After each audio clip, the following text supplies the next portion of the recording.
شروع اللہ کے نام سے جو بڑا مہربان اور بہت ہی رحم کرنے والا ہے۔ انسان کی اوقات کچھ نہیں، انسان کوئی چیز نہیں، اسے ہر قدم پر کوئی ایسا بزرگ برتر چاہیے جو اس کی رہنمائی کرے، اس پر رحم کرے۔ ہماری زندگی میں بڑی مشکلات ہیں، ہمیں ایک رحم کرنے والا مہربان چاہیے جو اپنی تمام مخلوقات کے لیے بھلائی اور رحمت چاہتا ہے۔ اللہ تعالیٰ ہی وہ ذات ہے جس کا ایک نام الرحمن ہے۔ وہ اپنی تمام مخلوقات کے لیے بھلائی اور رحمت چاہتا ہے۔ اللہ رحمان ہے، وہی ہے جو اپنی تمام مخلوقات کو خوشحالی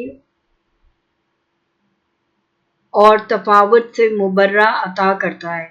وہ تمام مخلوق کے لیے نہایت مہربان اور محبت کرنے والا ہے۔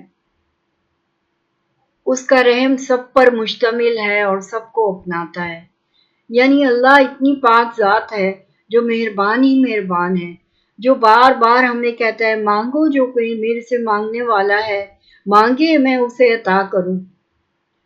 وہ اتنا رحم کرنے والا ہے کہ وہ خود صدا لگاتا ہے کہ مانگو میں تمہیں عطا کروں۔ لیکن ہم اگر آپ غور کریں تو ہم دعا مانگتے ہیں، ہاتھ اٹھاتے ہیں، 2 جملے بولتے ہیں اور ہماری دعا کو سٹاپ لگ جاتا ہے۔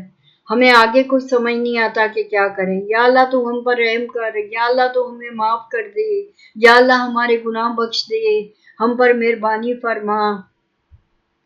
ہم ایسا کیوں کہتے ہیں؟ کیونکہ ہمیں پتہ ہے کہ وہ بہت مہربان ہے، وہ رحم کرنے والا ہے۔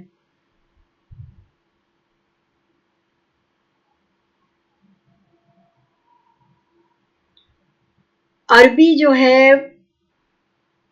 وہ لفظ جڑ جو اس کی ہے وہ راہ میم ہے، جس کے درج ذیل کلاسیکی عربی مفہوم ہے: نرمی، نرمی، مہربانی، محبت، رحم کرنا، احسان کرنا اور نیکی کرنا، ہر وہ چیز حاصل کرنا جو خیر کے لیے ضروری ہو۔ تو پہلی چیز کیا ہوئی؟ نیت۔ دوسری چیز کیا ہوئی کہ نیت میں یہ شامل ہو کہ میں یہ جو کچھ مانگ رہی ہوں اللہ تعالیٰ سے یا مانگ رہا ہوں اس میں خیر ہی خیر ہو۔ اگر ہم کسی کے لیے خیر مانگیں گے تو اللہ پاک خود بخود ہمارے لیے خیر ہی کرے گا۔ ہم یہ سمجھنے کا سفر شروع کرتے ہیں کہ اللہ سبحانہ و تعالیٰ کیسے نام رحمان اور رحیم ہے۔ ہمارے ساتھ اپنا رشتہ استوار کرنے کے طور پر وہ ہمیں اپنے بارے میں مزید بتاتا ہے کہ اللہ تعالیٰ کے نام سوچے، اللہ تعالیٰ کے نام اترے کس بات کے لیے؟ وہ اس لیے کہ ہم اللہ تعالیٰ کے نام کو اللہ تعالیٰ کے ناموں سے پکاریں اور پھر ہم اس کے ساتھ اپنا ایک رشتہ، ایک تعلق، مضبوط تعلق پیدا کریں۔ اللہ تعالیٰ ہمیں سمجھانے کے لیے، اپنے بارے میں مزید بتانے کے لیے کہتا ہے، قرآن میں کثرت سے استعمال ہونے والا نام رحمہ یعنی اس کی رحمت، رحمہ یعنی اس کی رحمت کے نام ہے۔ ہم سورۃ توبہ کے علاوہ ہر سورت کا آغاز بسم اللہ یعنی بسم اللہ کی تلاوت سے کرتے ہیں، جس میں ہم اس کی رحمت کا اعلان کرتے ہیں۔ بسم اللہ الرحمن الرحیم، 7 نام اللہ کے جو بڑا مہربان اور نہایت رحیم ہے۔ اگر آپ انگریزی میں دیکھیں تو ہم ہر چیز کی بات سے پہلے ایک لفظ لگاتے ہیں۔ مثلا آپ یوں دیکھیں کہ she is quite pretty۔ اب quite کیا ہے لفظ؟ quite یہ ہے کہ جو اس کو زور دیتا ہے۔ اسی طرح یہ بھی اس بات پر زور ہے کہ اللہ سبحانہ تعالیٰ اس کی رحمت کی نشانی ہے، رحمان اس کی رحمت کی نشانی ہے۔ اس کا ایک نام ہے لیکن اس کی رحمت کی نشانی ہے۔ اس سے یہ تاثر ملتا ہے کہ وہ تمام بنی نوع انسان کو جاننا چاہتا ہے۔ وہ سب سے زیادہ رحم کرنے والا اور سب سے زیادہ رحم کرنے والا ہے۔ الرحمن کے 57 تذکرے قرآن کے 16 مختلف ابواب میں پھیلے ہوئے ہیں، یعنی الرحمن اتنا کیونکہ بسم اللہ الرحمن الرحیم ہے، قرآن میں 16 مختلف ابواب میں پھیلے ہوئے ہیں۔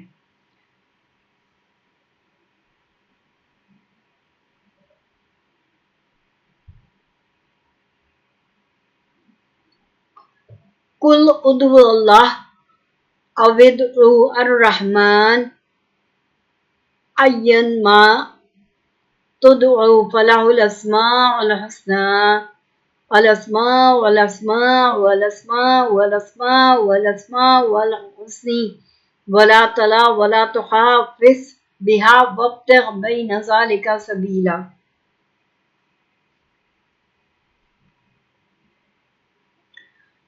قل لا یؤد الرحمن،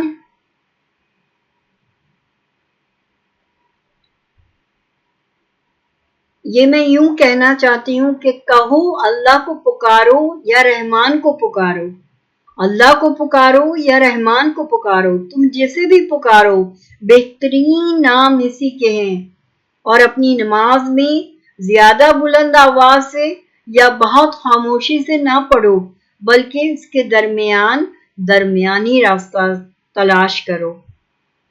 اللہ سبحانہ تعالیٰ ہمیں یہ کہتا ہے کہ ہمیشہ درمیانی راستہ اختیار کرو، نہ بہت زیادہ آگے نہ بہت زیادہ پیچھے، کہ آپ کسی کو نظر نہ آئیں یا آپ اتنا زیادہ آگے ہوں۔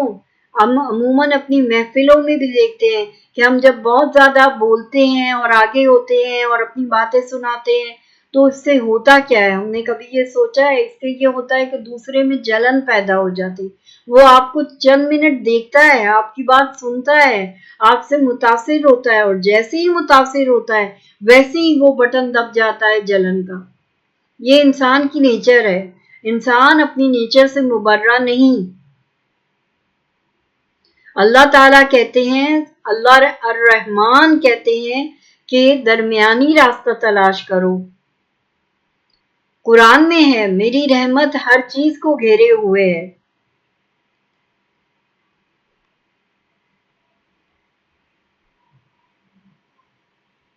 وہ ہے جو ہر وقت تمام مخلوقات کے لیے رحمت اور بھلائی چاہتا ہے، اچھے اور برے، وفادار اور باغی۔ دو چیزیں ہوتی ہیں نا، ہر چیز کے دو رخ ہیں۔ سی سو کا جھولا دیکھا ہے آپ نے؟ اگر ایک اوپر ہوتا ہے تو دوسرا نیچے چلا جاتا ہے۔ بچوں کے جھولے میں کبھی آپ بیٹھے ہیں؟ نہیں بیٹھے تو آج ہی جا کر بیٹھے۔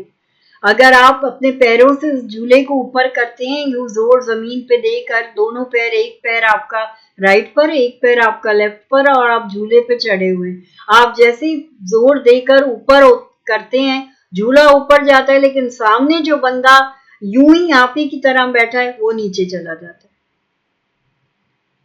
جیسے کہ ہم اپنے دو پیر نہیں اٹھا سکتے، ہم ایک اٹھائیں گے دوسرا اٹھائیں گے ہم گر جائیں گے۔ تو وہی ہے جو ہر وقت تمام مخلوقات کے لیے رحمت اور بھلائی چاہتا ہے، اچھے اور برے، وفادار اور باغی، محبوب اور نفرت کے درمیان کوئی فرق کیے بغیر۔ یہ اللہ ہی کی ذات ہے نا، ورنہ ہم تو یہی سوچتے ہیں کہ یہ اچھا ہے، اس میں یہ خامی ہے، اس میں یہ خوبی ہے، جس کے پاس خوبی ہے، جس سے ہمیں زیادہ ملے گا ہم اسی کی طرف ہوں گے، جو ہمارے فائدے کی بات کرے گا ہم اسی کی طرف ہوں گے۔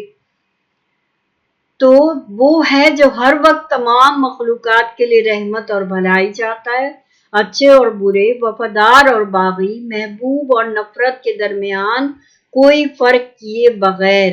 اس آیت سے یہ واضح ہوتا ہے کہ اس کی رحمت اور شفقت کا مستحق کون ہے، اس میں کوئی امتیاز نہیں۔ یہ نہیں کہ میں بڑا نیک ہوں، میں مولوی ہوں، میں نے سر پہ امامہ پہنا ہوا ہے، میں ہر وقت پاک صاف رہتا ہوں، میں ہر وقت باوضو ہوں، میں 5 وقت کی اذانیں دیتا ہوں، 5 وقت کی نماز پڑھتا ہوں، تہجد پڑھتا ہوں، لیکن کیا اس لیے اللہ مجھ پر سب سے زیادہ مہربان ہوں؟ نہیں، اللہ اپنی تمام مخلوقات پر یکساں مہربان ہے۔ وہ کس نظر سے ہمیں دیکھتا ہے، کیسے ہمیں جانچتا ہے، اسے ہم سمجھ ہی نہیں سکتے، لیکن وہ اپنی جانچ سے ہر کسی کو اپنی جانچ سے یہ سمجھ لیتا ہے کہ اس بندے میں کیا خوبی ہے جو انسان نہیں سمجھ سکتا، تو اس طرح اس کی رحمت ہر ایک کے لیے ہوتی ہے۔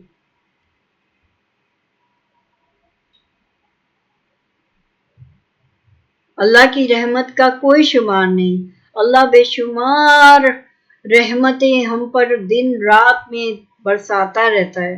اگر ہم دیکھیں ہوا، پانی، خوشبو، یہ ایسی چیزیں ہیں جو نظر نہیں آتی۔ پانی نظر آتا ہے لیکن ہوا نظر نہیں آتی، خوشبو نظر نہیں آتی۔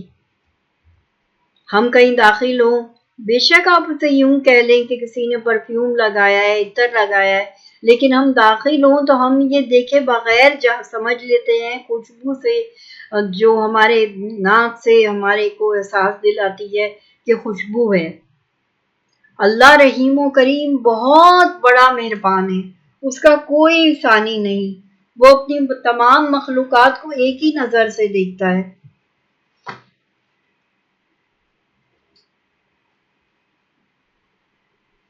وہ بڑا پاورفل ہے۔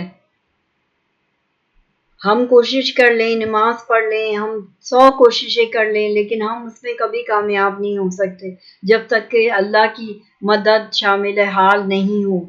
ہماری مشکلوں کو وہی حل کرنے والا ہے، ہم پر اپنا خاص کرم کرنے والا ہے۔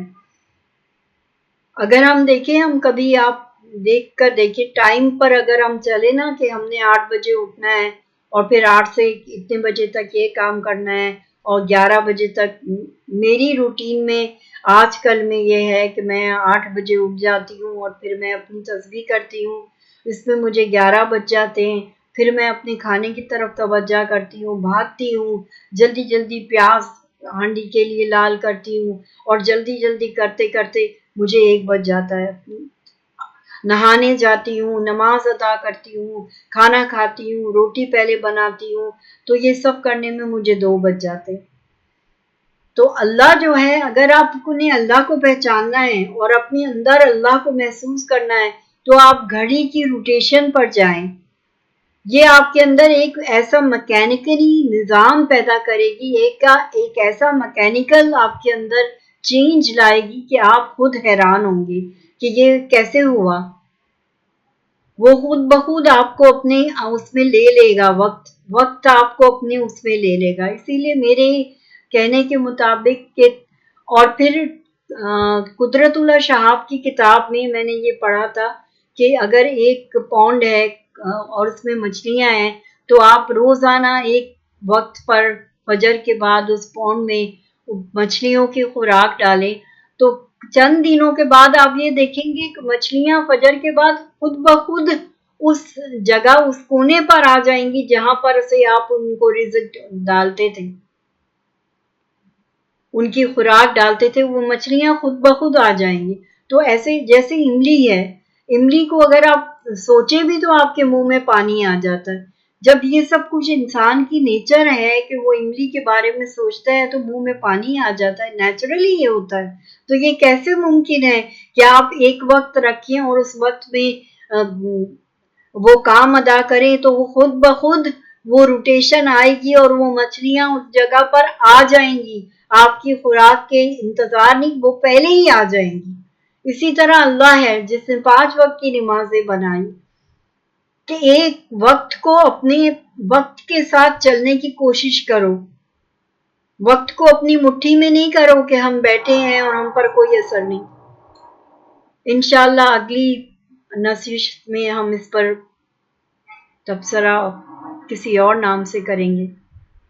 اللہ حافظ۔